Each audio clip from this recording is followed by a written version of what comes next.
Good morning and welcome to the Monday Morning Marketing Podcast. I'm Esther. And I'm Melanie. And today we're talking about the social media strategy you need for your event. So, as you may hopefully have realised, we have an event coming up fairly soon. We do? Yes, we do. Oh yeah, that one. Yeah. The one I Yeah, it's all it's my all fault. your fault. We've flipping got this event. It is, but it's going to be an amazing event. It's going to be a blast, actually. Yeah. So, yes, let's not go off tangent here. Us go off tangent? Never. So, for the people that are listening to today's podcast, if you are doing an event, whether it's face-to-face or just an online or even a hybrid, which seems to be the popular, food of the day, where shall we start? How far out shall we start, Esther? A year? No, don't go a year in advance. That would be far too much. Okay, let's. Sorry. Yes, have to be sensible. You're not. What is wrong with you today? Too much caffeine. Just, yeah. The hamster is definitely turning. Right. So about 4 to 6 weeks out. Yeah. Yeah. So think about the same as when you're planning your wedding. You want 6 weeks, give people notice to get them to, save the date, get your invites back and, know how many you're going to be catering for. Okay. So if you're having an in-person event, especially, you have to figure out how many people you're going to be feeding, how many you're going to be seating. If it's an online event, will your platform hold the number of people that you're, possibly going to have RSVPs from?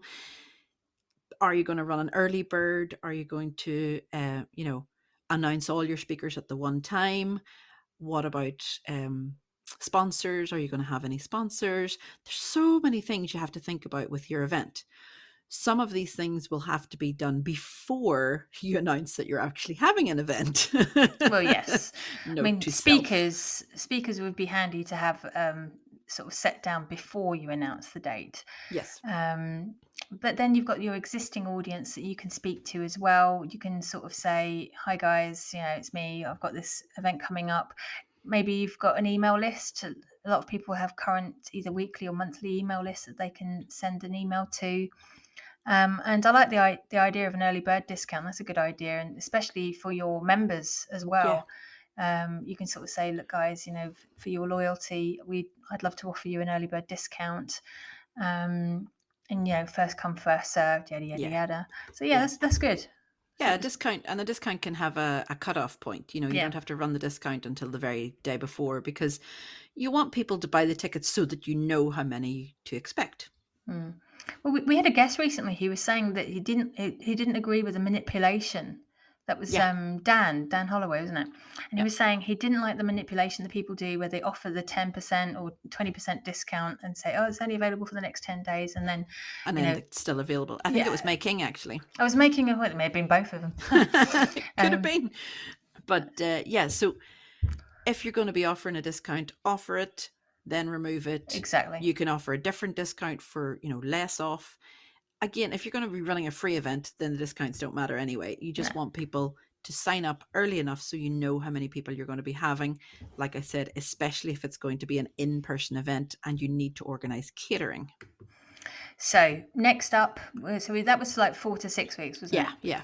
So now we're going to be looking like 3 weeks, and it doesn't mean you shouldn't do anything in between, but you're not forcing. You're not really forcing things. I mean, I can't speak for other nationalities and countries, but certainly when it comes over to the Republic of Ireland or Ireland in general, possibly, they tend to be kind of lastminute.com over here.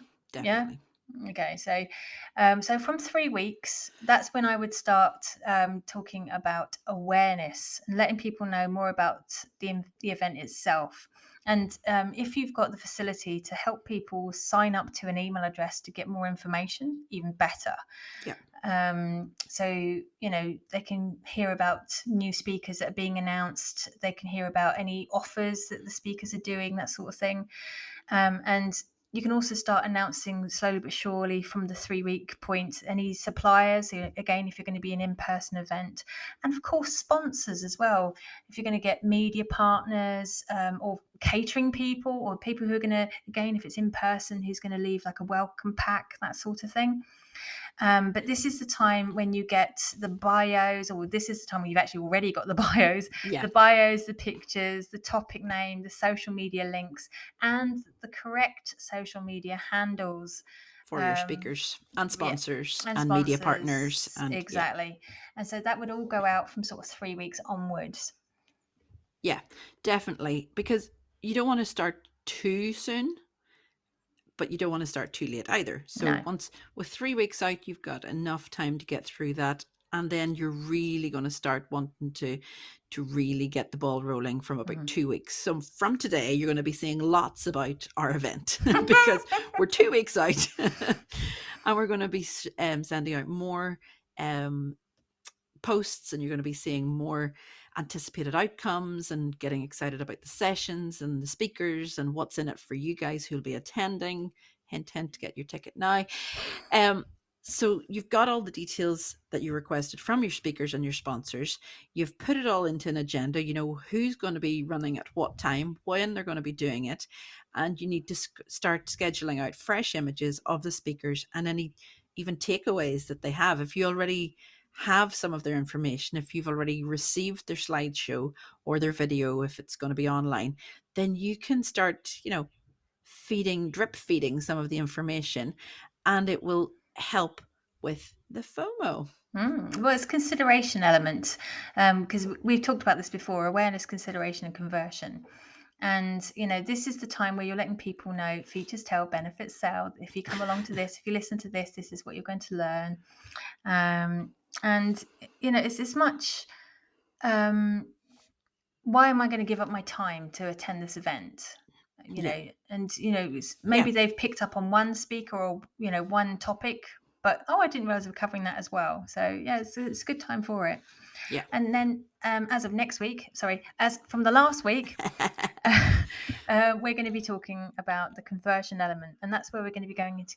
I mean, it's already up on your event website probably, or if you're using like a third-party tool like Hey Summit or something like that. But you can then go into more greater detail about times and details about the agenda, and going over more detail about what was previously mentioned in the past couple of weeks.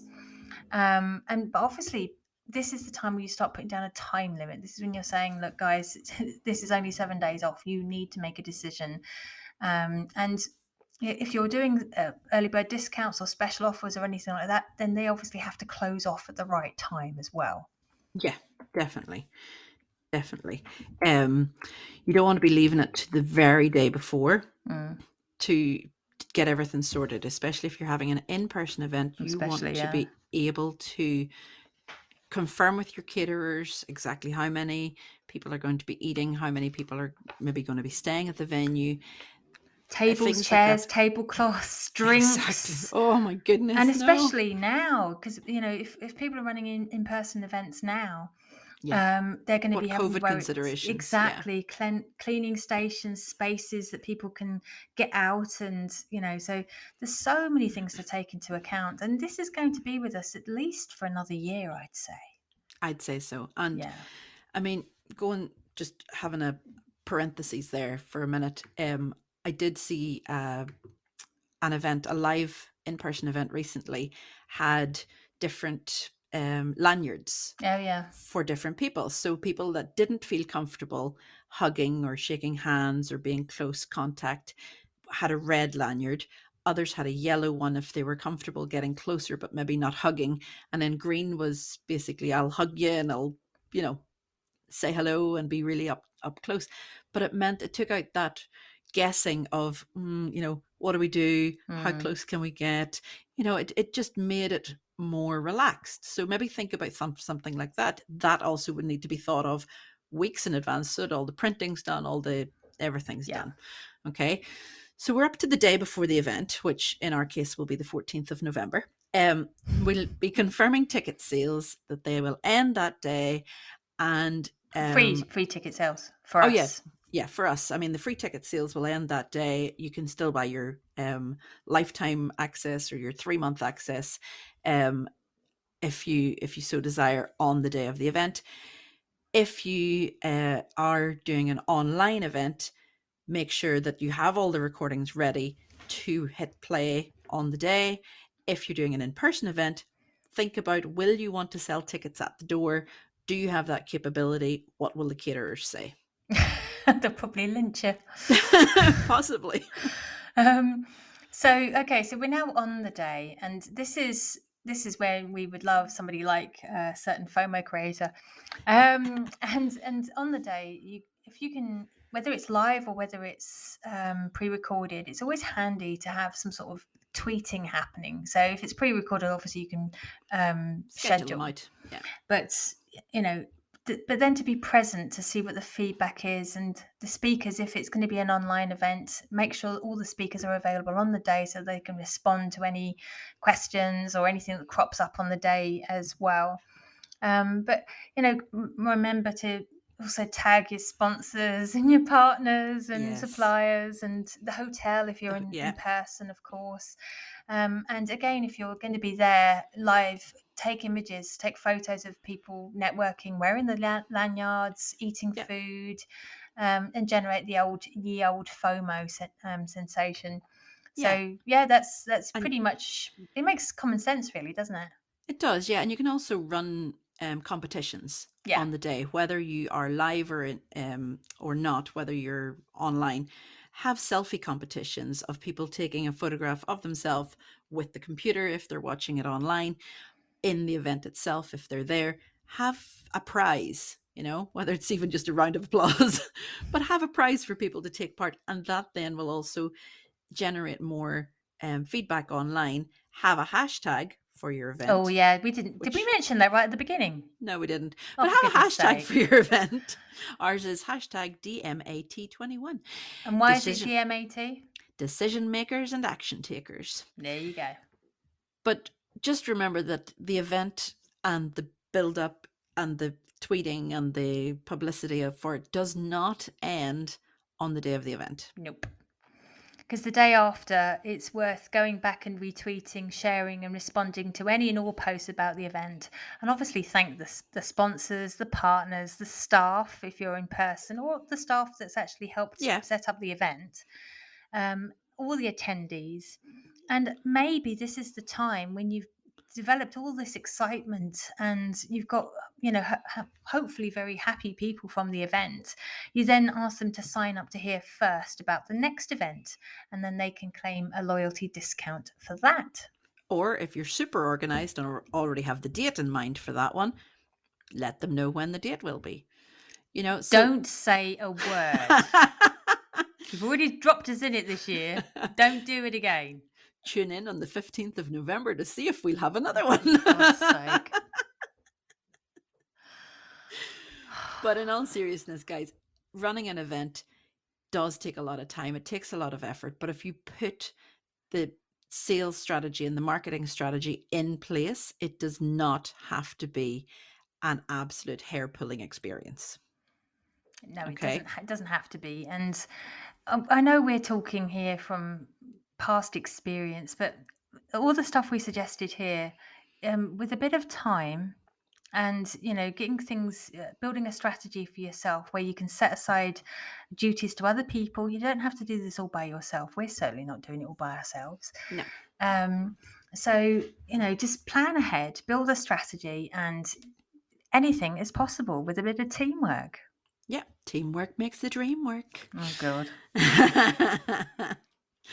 Thanks for joining us again today, guys. We'll be back next week with more Monday Morning Marketing. And the week before our workshop. And we'll see you in 2 weeks for our workshop, which is an online event. So get your tickets. They are in the link. And we will see you soon. Bye-bye. Bye.